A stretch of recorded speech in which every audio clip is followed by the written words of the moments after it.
Hello, today we'll show you how to clear credentials on your Samsung Galaxy M20.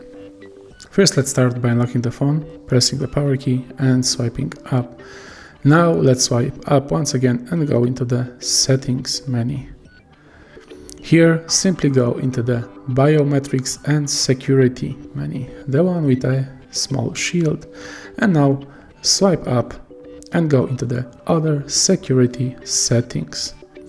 Here, swipe up once again, and here we have a clear credentials option.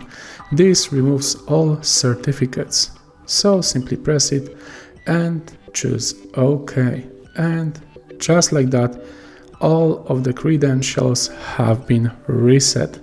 So I really hope this video helped you, and if it did, please leave a like and subscribe.